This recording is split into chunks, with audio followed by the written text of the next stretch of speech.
And so if you look at the book of Genesis is where everything starts at, right? So if you know Genesis chapter 1, God talks about everything that he created was good. And one of the things, Nicole, that he put in there is he said that gold is good. Now, we know gold is the universal sort of standard for money and riches and things of that nature, right? And so God said money wasn't our idea, it was his. Wow.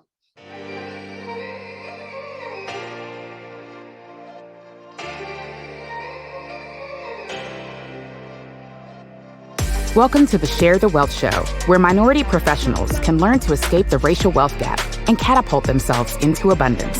Your host, Nicole Pendergrass, grew her net worth from being negative to multiple six figures. Join her on her investigative mission to expose secret strategies of the wealthy so we can all have the tools needed to build the life and legacy we were created to possess. Now it's time for the show. Welcome, everyone, back to another episode of the Share the Wealth Show. This is the show where we discuss strategies on how to build, grow, and protect minority wealth. So with that being said, I am super ecstatic to have today's guest with us today because I have a lot of questions. There's a lot I just don't know. And I think that even makes for a more interesting conversation because I'm not going off of assumptions and I just need everything laid out straight for me. So welcome, Dexter. Thank you so much for joining in with us today. I'm so excited to be here. I've been following you, or I tell people I've been stalking you on LinkedIn for months. So when you sent me an email, you beat me to it because I was going to reach out to have you on my show because I do a podcast. I do two shows actually. And so I was going to have you on mine. And so you beat me to it. So I'm excited to finally be able to be in your presence. Oh, great. And you know what? And we can still set that up. I'm open and willing. Exactly. Okay, great. So I'm just going to go high level over your bio real quick. You sent to us and I was looking on LinkedIn anyway, and it's super, it's just like, wow, I don't even know how to sound. Let me just say, okay. So Mr. Dexter Jenkins is a faith-based financial mentor who spent more than 2 decades in the financial services industry. He's passionate about helping families build generational wealth with easy to implement steps. He inspires and instructs hundreds of people with his podcast programs and online courses and books. He's a popular speaker on the topic of wealth building God's way. And I definitely need to know more about that. And then he's also a senior pastor of Fellowship Christian Church in Boston and managing director of Dominion Real Estate Holdings, LLC. Pastor and the director of a real estate holding company. Is that a syndication company? No, it's not. It's not. But okay, so we got to get into some more of that. Okay, let me finish this thing. And then what he calls the SHIP method, Jenkins shows people how to get out of debt through stewardship, create a legacy through entrepreneurship, and learn strategies on real estate ownership. That is a lot of ships. I just got that talking. I read this so many times, and when I said it, I'm like, oh, that is ships. Uh-huh. I like that. Okay. There's no question his integrity, wisdom, and wealth are building a philosophy is a voice, and wealth building philosophy is a voice that is needed today. Yes, yes, yes to all of this. So I didn't even know where to start. Just jump in, girlfriend. Where did this start? Like, how did this all come together? I have never seen this compilation. Like, maybe the only person I've ever heard talk about like biblical principles for wealth building has been like Myron Golden. Yes. And otherwise, I haven't really heard anyone like bigger on the stage kind of talking about that. So did you start with your faith-based, like going into not religion, but like, Christianity and becoming a pastor and all of that? Was that first and then you found out about like the financial side? Did they both start together? Like what was the trajectory of this? Well, I started on the financial services side first. So I spent 20 years, as my bio said, selling mutual funds, life insurance, things of that nature. And then somewhere along that line, just like I'm quite sure God begins to show you different things about what's possible. Mm-hmm. And then so in 2012, my wife and I started our church, Fellowship Christian Church. And so, I found myself being pulled more to the church side or the faith side of things. But because of my training, when I read the Bible, I always see faith principles and financial principles in there. And so I really decided to combine the two, because what I was finding, Nicole, was this. I'm talking about things about prayer and so on and so forth, but then my members are struggling with their finances. I remember one time I had a member of ours lost their home. And I'm like, well, why didn't you come to me? As much stuff as I know about finances, why didn't we have a conversation? Now, probably some of it was probably embarrassment and things of that nature. But, so one of my things is when I'm talking to people, I always say God is a God of business, that's number one. But then number two, I believe in being balanced. So us thriving spiritually, physically, relationally, and financially. And so, I found a way to combine those and with everything I do. So that's the church side, that's the real estate side. And then we also have which is not on that bio, which I need to update, is DBJ Enterprises. So that's what we do, our financial literacy, financial education stuff. And so, I tell people anywhere where I live at the intersection of faith and finances. That's where you'll find Dexter. I love that intersection. I'm trying to take notes, but I'm going to just have to re-listen to this episode of faith and finances. Okay. There is, and this is not going to be, this just popped into my head, and this is not exactly where I wanted to go, but there is, and as you probably know, there's just like a huge chasm, I feel like, between building wealth and being holy. Right. Because there's so much interpretation.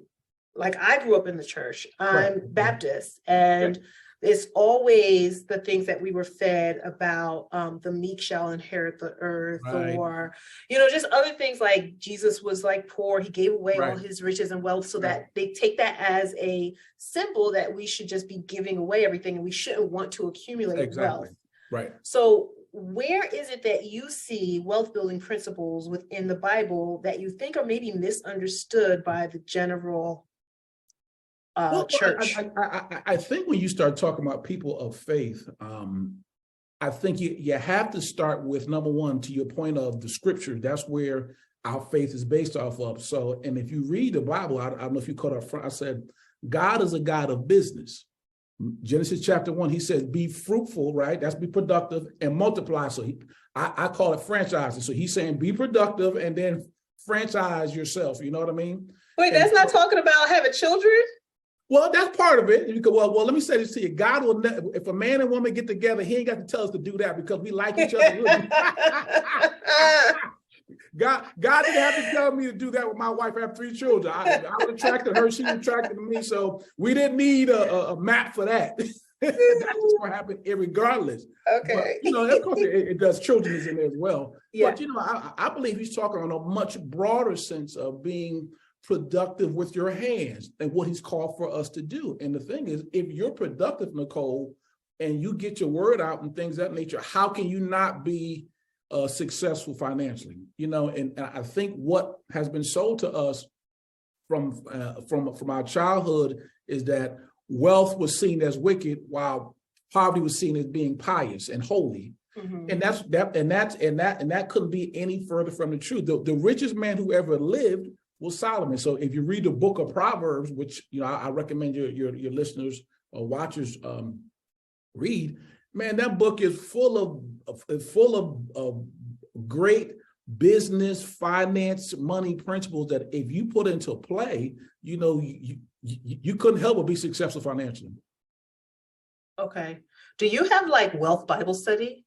Or you just like read the Bible with people and just like say, see, this is what that's talking about. Exactly. This is like to help people interpret. Yeah, mm-hmm. I'm telling me, I do that all the time, through materials and then, stuff through my church and outside of my church, because I think what we do is, just to have Bible literacy, what you have to do is you have to see it in 2 or 3 places. So what I do is I usually take people to 2 or 3 places in the Bible and show them what the word says about, doing well financially. And then I also show the other side, because a lot of times You know, and anything when it comes to the Bible, people can pick and choose what they want and say, okay, this is what this says. Yeah. And I'm like, no, you really have to learn. You have to know, be literate in scriptures. And so if you look at the book of Genesis is where everything starts at, right? So if you know Genesis chapter 1, God talks about everything that he created was good. And one of the things, Nicole, that he put in there is he said that gold is good.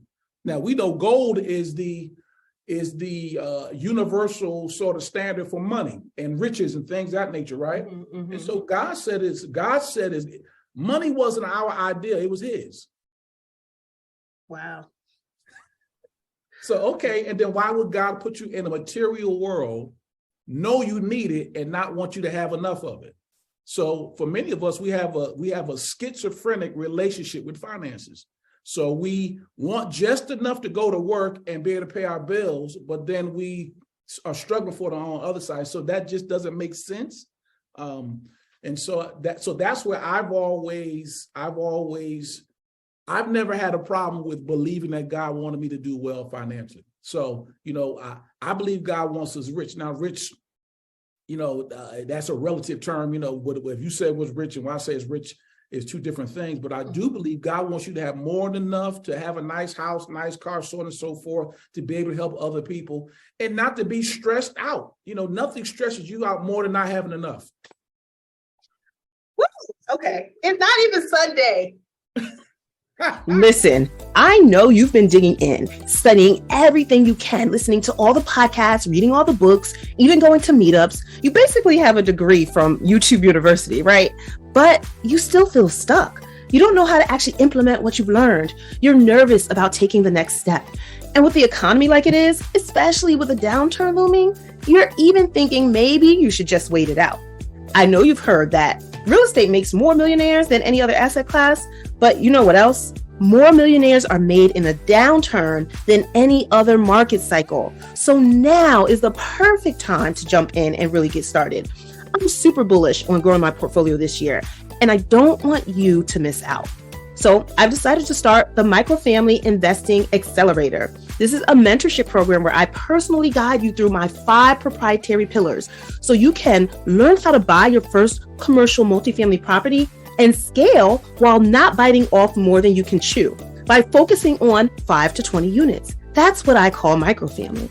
And so you can also get hands-on guidance from an experienced microfamily investor, me, who's been right where you are, nervous about how to start. And so you can also create the cash flow needed to give you freedom and options to build the abundant life that you were destined to live. So I'll be limiting the first cohort to 5 students because they'll have direct access to me and I will be heavily invested in their success. If you're ready to grab 2023 by the horns, schedule a free discovery call with me today. The link is in the show notes. Let's hit the ground running in 2023. I look forward to seeing you on the inside. And now let's get back to the show. What are we doing here? Well, we taping this on a Monday. So it's the day after, close enough. And then it could lead into next Sunday. So this is good.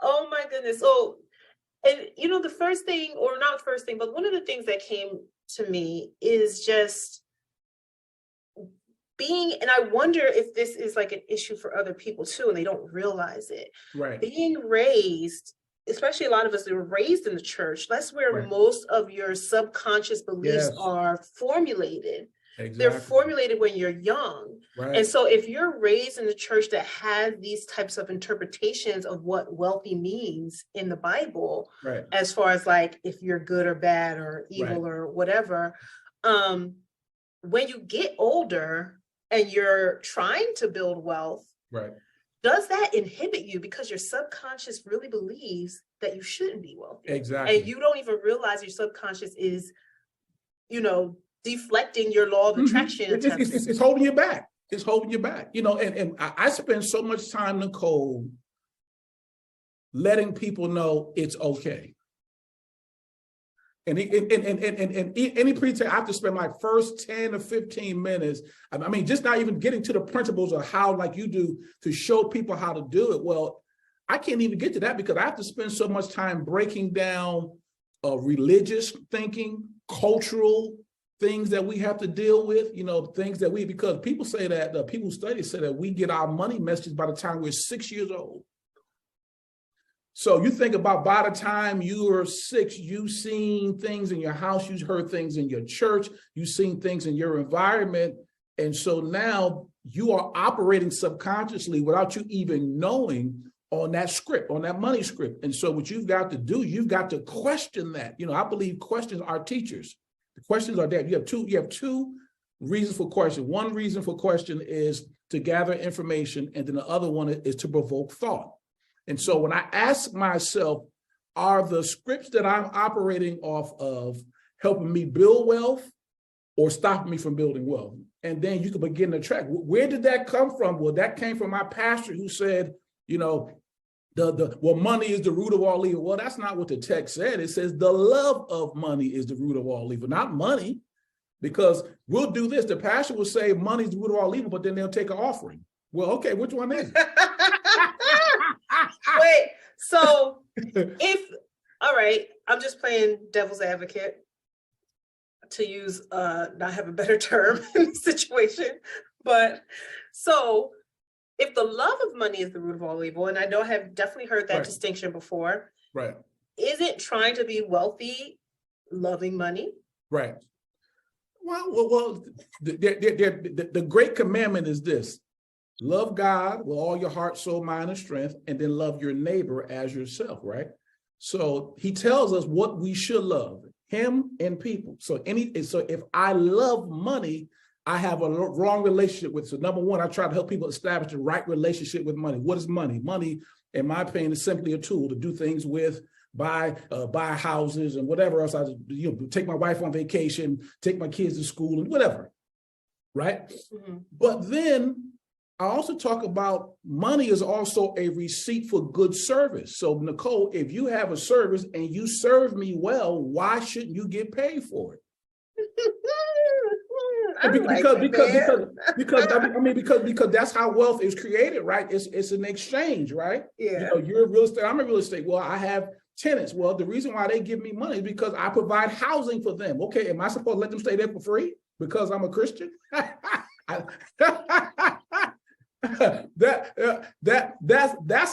That's not how this works. And so we just have a whole bunch of stinking thinking around this area of our faith and finances, and you really got to break that down, and you've got to be okay with it. If God doesn't mind, some of the richest, I don't know how much your people read the Bible who watch this show. Man, if some of the richest people, if you read Father Abraham and Solomon, these people were loaded. They had lots of money, and they still had a alive, vibrant relationship with God. Because I think the fear people have from time is, well, money's going to change you. Well, money isn't going to change you. It's because I know a lot of broke people who are bad people. Clearly, ain't got nothing to do with money. So it's not that.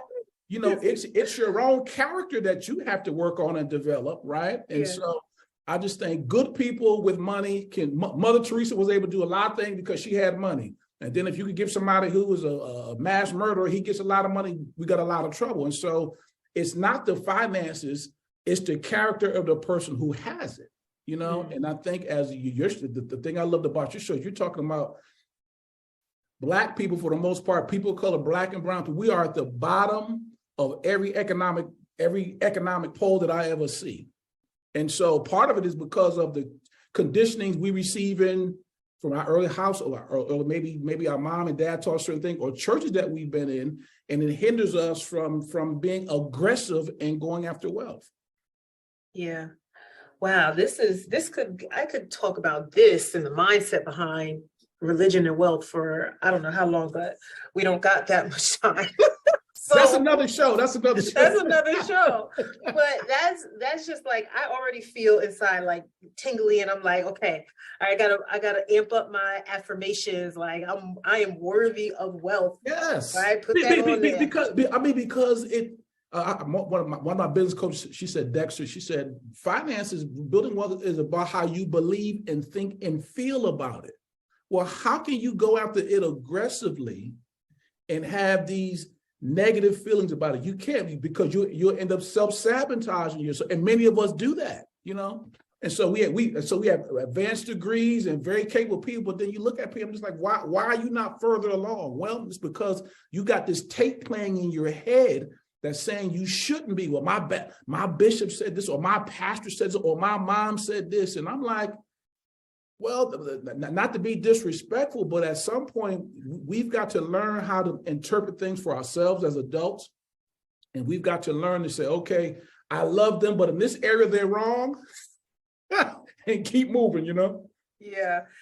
Oh my goodness. All right. I love all of this. But so that let's go to the next part of your story. And I guess when you started, like you opened up your church and you got involved, right, like becoming like a pastor and going down that path, how did you integrate your financial knowledge with your teachings in the church, or at least with parishioners who are maybe coming up to you and asking for advice or situations? Like, how did you implement that, and what are you, I guess, providing for either not even just your church members, right, but you know, the body at large, right, when it comes to financial knowledge and education? And are you still practicing as an active financial advisor? I'm no longer doing the actual financial advising piece, but the principles that I've learned, I incorporate that, you know, and I don't know if you caught it, but I said in our church, we have 4 pillars. We said, number one, we believe you should thrive spiritually, physically, relationally, and financially. And so if I got up and I talked to my members, they would say, oh, here come pastor talking about spiritual, physical, relational, and financial, because I believe if you have those 4 areas of your life together, you can be successful. And I think people have a hard time with God wanting them to be successful. God wants you to be successful. Now, why does God want you to be successful? Because when you shine, he shines. You know, you're a parent, right? I'm a parent. You ever have the situation when your child did something good, maybe they did something athletically or in school or whatever, and they said, congratulations, Nicole. And you're like, thank you. Well, why are they congratulating you? You didn't do the work. It was them. But what happens is when they shine, you shine. You shine. You know what I mean? And so God has a vested interest in you and I being successful. And so, you know, that's sort of my thinking when I talk to my people about, you know, obviously I want them to be strong in prayer and I want them to be strong in the word and all that, but I also want them to have happy, successful marriages. So I want to see people stay married 10, 15, 20, 30, and 40 to death do us part, not until I get tired of you. So I talk about that all the time. And then, you know, we talk about health, because health is wealth, right? You know, if you're going to do anything in this world, you have to have a healthy body. And then we know money cuts through all 3 of those. It cuts through my faith, it cuts through my relationships, and it cuts through my health. So I can't leave that out because I need that to function in all those other areas. And so that's how we integrate it. So usually how I teach my sermons and how we teach classes off of that is we go through all 4. And then a couple of years ago, we'll do it again this year, we started doing something called Money Sunday. So what I would do is my wife and I we would take a whole Sunday, and what we would do is we would have professionals come in. So we would do an abbreviated worship service. And then what we would do is have breakout rooms, because I know trying to get people on Saturday ain't going to happen. So I got you captive on Sunday. And since you're here, we're going to talk about money. And so, you know, people appreciated that because they don't necessarily feel comfortable maybe getting the information out there. They not knowing who to trust and so on and so forth. And so I'm bringing in people who I vetted, who I trust, and say, look, listen to this person. And what our instructions to them was this: we don't want you just to get into information. We want you to take some sort of action. And so, you know, so those are some of the ways that you know we really try to integrate our faith and our finances and things like that. And then, you know, we're really big into real estate because the Bible is about land. He would take the Israelites to a promised land, you know, and so it's God gave the earth over to man. And so really real estate is near and dear to the heart of God. And so when someone like yourself who's teaching other people how to purchase real estate and then multifamily things like that. God is using you as a teacher because he wants particular people like you. Nicole, you and I were brought here to work the land years ago. Now it's time for us to own it. Oh, all right. I love that. Oh, you're going too deep on a Monday. All right. No, but that's how we got here, right? People who look like you and not necessarily us, but our ancestors, they got here. They were here to work the land. Now it's time for us to own it. And so, but our people have to be taught how to do that. That's what you do. That's what I do because, it has to be somebody has to be like Moses and show the way, correct? Somebody has to be like Joshua or Harriet Tubman and show the way. And so you're one of the teachers out there showing the way. Hey, this you're giving us to say, hey, if I can do it, you can do it too. Then I don't know you're doing that. You're taking people by the hand and showing them how to do it and walking with them through the process. And so, that's why I said I got to get on girlfriends. I got to stalk her and have a conversation because I was impressed with what you're doing. Thank you. And what's very frustrating in that is that, yes, I feel so passionate about it because I see how much it's changed my life, even just getting a little bit, because I feel like there's just so much more to do. But even with where I'm at now, it's really completely changed my life, and that I'm not living paycheck to paycheck. I remember years ago, for years, I would know down to the second that my paycheck was coming, and it was going to be I knew it was going to come on Wednesday night, not Thursday, even though Thursday's payday, right? And I had that last, $20 that's lasted me a couple of days. When is payday coming? Oh, this is tight. Oh, what I got to pack for lunch? That kind of thing. It was just and then I'd give myself at a deficit for those last few days. So when payday came again, it'd be like, oh, I got money. And then I would be spending a little bit too reckless. Right. And then I'd be in that same cycle where the last few days, I don't got enough until the next payday. So that is how I used to live. And I used to just know every 2 weeks, a paycheck was not enough to last me 2 weeks. Right. And now, oh my goodness. Yeah. Now I have to look at the calendar oh yeah, we getting paid tomorrow. Oh, okay. And it's different. I'm not looking at the bank account. I'm probably spending a little bit too reckless sometimes on certain things. I'm not a real big spender, consumer, buying stuff, all this stuff. But I think my guilty pleasure, I got buying lunch at work. That's probably the biggest thing I spend money on, but it's expensive over here. Right. So. But anyway, that's but think about this. Isn't that freedom? That is freedom. And you want everybody to experience the ability. This is what struck me as you were talking. Getting paid every week, right? Every 2 weeks, but you're spending money every day. Yeah. Because every time you turn the water on, you turn lights on, you're putting gas in your car. And so we're at a deficit because we've been trained, going back to our talk, we've been trained to expect a check once a week, twice a week, but I'm spending money every day. So you can see why people are at a deficit. So now what you're doing is you're teaching them, hey, I can, through the power of real estate, I can show you how to get out of that. Yes. So, and I know where I was going. I was going to say the frustrating thing sometimes is you feel like you're shouting this at the top of your lungs from the rooftop, and then people are still hesitant or don't want to take action and don't want to. I'm like, how can you not want to do something different than what you're doing? And all the things that I'm juggling, and I don't have time because I'm just always doing a project. I'm always working on something.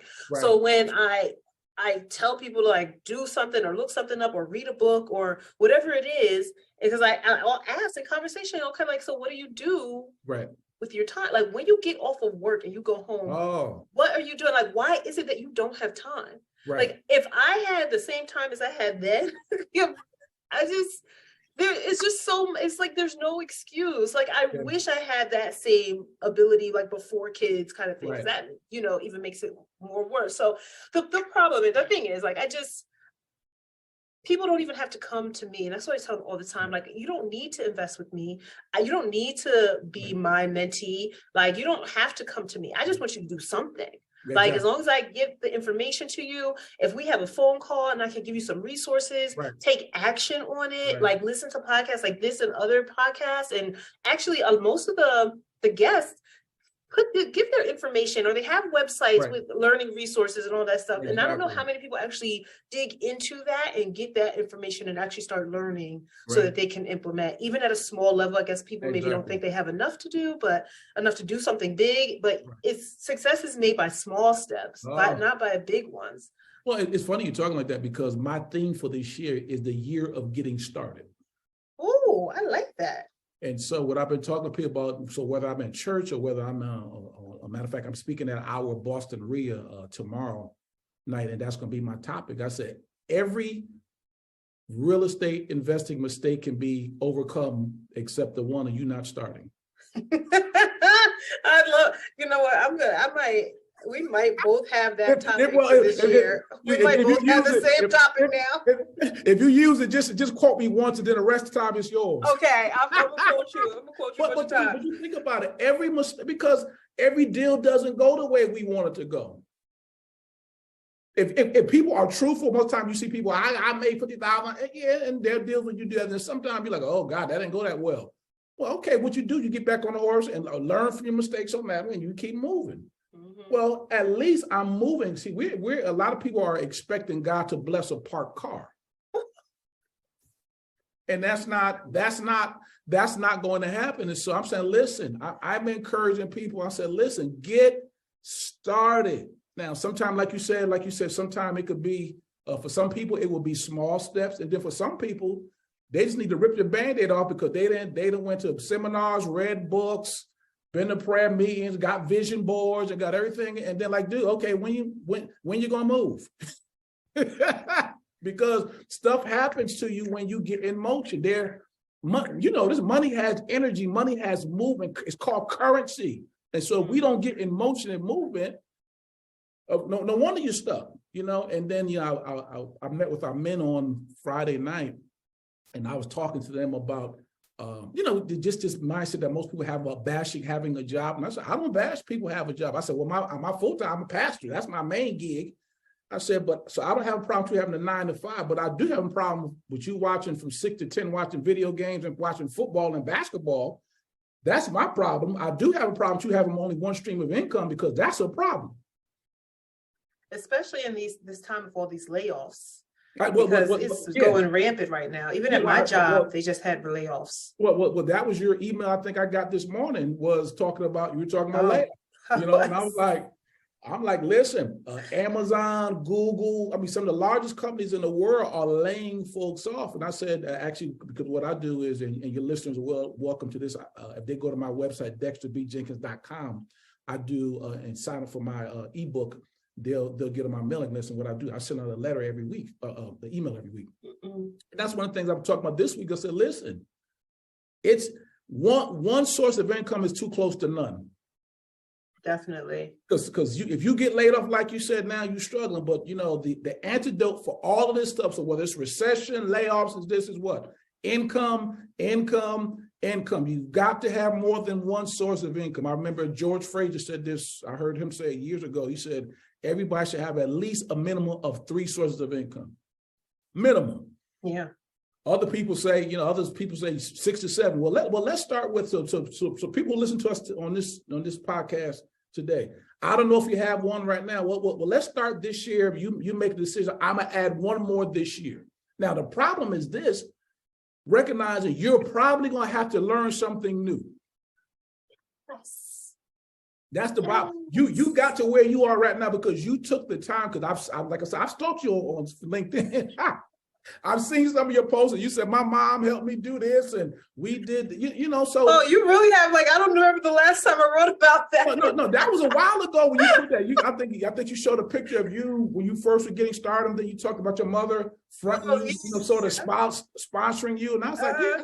But you were showing your progress. Well, you had to learn some. The old Nicole wasn't good enough to get to where you are right now. Definitely wasn't. And ever since she started that, I've been studying and learning ever since. Right. 10 plus years. There you go. And if you're like me, I'm thinking I'm just getting started. It's 10 plus years. I haven't even scratched the surface. I'm learning so much more, right.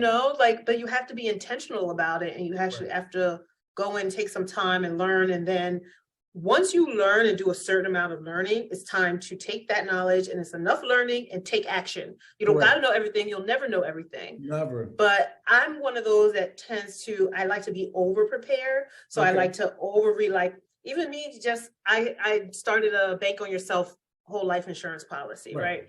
And so even in doing that, when I came across that as an idea, I was like very intrigued. And I'm like, oh, you could actually use life insurance for more than just death benefits. Exactly. Like I can use it and not just my kids. I'm like, okay, well, let me see what that's about.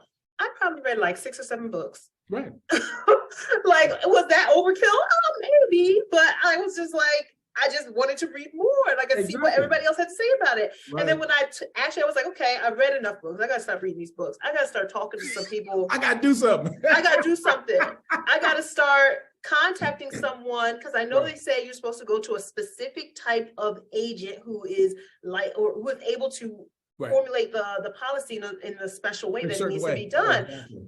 And so I'm like, okay, where am I going to find these people? I'm like, okay, well, the books I've read, they got to have companies. So I just went there, and I basically had a call with every book that I read.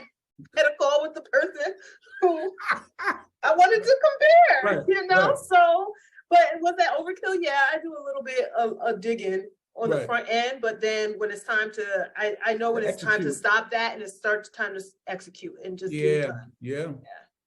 And I think I think there's a powerful message in doing your due diligence, but at some point you have to move. And so that's my message to people. I said, this is your year to get started. So whether it's we do in real estate, whether it's to write your book, whether it's to go back to school and better yourself, whatever it is, this is your year to do. I believe that there's just a season for people who are taking action this year. And if they get started on some things, they'll be surprised a year from now, 2 years from now, how much progress they will have made. And most millionaires are made during a downturn. So if this is a downturn looming. And that's what Warren Buffett said, right? He says, when other people are going one way, this is Dexter paraphrase, when people are doing something else, you go the other way. And so when people are hesitating and afraid, I don't know, should I not buy? Well, I'm like, listen, to your point, as long as I do my due diligence and the numbers work, buy. Yep.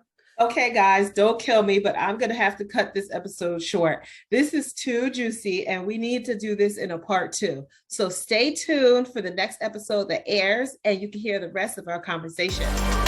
Did you love this episode of Share the Wealth Show? Be sure to connect with Nicole by following her on LinkedIn, Instagram, or Facebook. If you picked up any of the gems that were dropped by today's guest, make sure you not only put them in your bag, but if you know of someone who would benefit from this information, don't keep it to yourself. Share the wealth, and make sure to leave us a rating and review. We'll see you for next week's episode. Subscribe so you'll be notified.